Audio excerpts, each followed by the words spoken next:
नमस्कार, मैं ज्ञानेंद्र कुमार। अगर आप तीन ताल थोड़ा बहुत सीखे हुए हैं और सीखने के बाद आपने छोड़ दिया था, जिसकी वजह से आपको ये लगता है कि वो सीखा हुआ जितना भी है वो सब बेकार चला गया है और आप सोलो वादन भी कर लेते हैं, साथ साथ ये भी चाहते हैं कि कोई दूसरी ताल भी आती होती तो ज़्यादा अच्छा होता।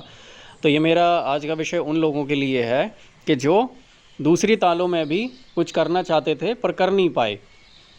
तो अब आपको जो तीन ताल में आपने जो थोड़ा बहुत सीखा हुआ है उसको दूसरी तालों में कैसे प्रयोग करना है ये मैं आपको बताऊंगा।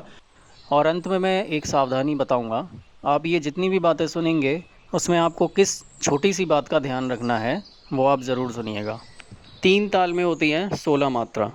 एक पाँच तेरह पर ताली होती है और नौवीं मात्रा पर खाली है। और इसमें चार विभाग होते हैं। अब आप अपनी बुक में ये चेक करिए कि 16 मात्रा की वो कौन सी तालें हैं जो ये सम मात्रा हैं।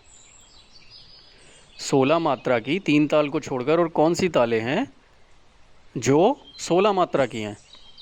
तीन ताल में मान लीजिए आपने किया कोई कायदा, और उस कायदे को जब आप लहरे पर बजाएंगे, लहरा अगर सही है तो वो उसके साथ अच्छे से आएगा।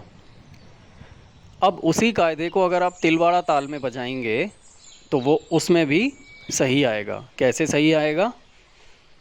वो ऐसे सही आएगा कि तिलवाड़ा ताल में 16 मात्रा होती हैं, एक पाँच तेरह पर ताली होती है, नौवीं मात्रा पर खाली होती है, और इसमें भी चार विभाग होते हैं।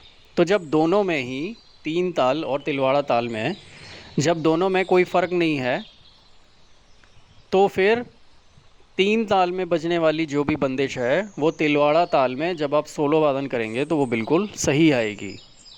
जब इसमें ताली खाली विभाग मात्रा सब कुछ एक जैसा है, तो इसका मतलब ये हुआ कि जब मात्रा ताली खाली और सब कुछ एक जैसा है तो इसमें जो बजने वाला लहरा होगा वो लहरा भी एक ही होगा। और जब लहरा एक होगा तो आप तीन ताल की बंदिश को तिलवाड़ा ताल में अगर बजाएंगे तो वो भी सही आएगा, और तिलवाड़ा ताल की बंदिश को जब तीन ताल में बजाएंगे तो वो भी सही होगा। अब हम बात करते हैं कि क्या हम और अन्य तालों में भी इसका प्रयोग कर सकते हैं। मतलब ये तो हो गई तीन ताल और तिलवाड़ा ताल। अब पंजाबी ताल, अद्दा ताल, जत ताल, टप्पा ताल, ये तालें भी हैं जिनमें सोलो वादन तीन ताल की बंदिशों का किया जा सकता है। तो इतनी सारी तालों में आप एक अकेले तीन ताल की बंदिश का आप इसका प्रयोग कर सकते हैं, और आपको ये संतुष्टि मिल सकती है कि आप इतनी सारी तालों का ज्ञान रखते हैं।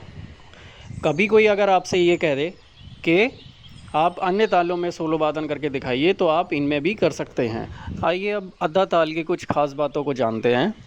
अद्धा ताल के ठेके को अगर आप ध्यान से देखेंगे तो इस ताल में अगर आप तीसरी, सातवीं, 11वीं और 15वीं मात्रा जो खाली है आप इस ठेके में देख सकते हैं, उसमें तीन ताल की तीसरी, सातवीं, 11वीं और 15वीं मात्रा को उठाकर अगर आप अद्धा ताल में लगा देते हैं तो ये पूरी की पूरी तीन ताल बन जाती है। फिर इसमें कोई भी ऐसी बात नहीं रहती जो इसको तीन ताल से अलग करे, क्योंकि इस ताल में भी 16 मात्रा, चार विभाग, एक पाँच तेरह पर ताली और नौवीं मात्रा पर खाली है। अब ठेका भी वैसा का वैसा ही हो गया, तो इसमें कुछ भी ऐसा नहीं रहता जो इसको तीन ताल से अलग करे। पर अलग करने के लिए इसमें शुरुआत से ही कुछ भिन्नता रखी गई है, इसीलिए ये ताल तीन ताल से थोड़ी अलग हो जाती है। भिन्नता मतलब बोलों में थोड़ी सी भिन्नता रखी गई है, तीसरी, सातवीं, 11वीं और 15वीं मात्रा पर। तो ये वो चीज़ है जो इससे तीन ताल को अद्धा ताल से अलग करती हैं और अद्धा ताल को तीन ताल से अलग करती हैं।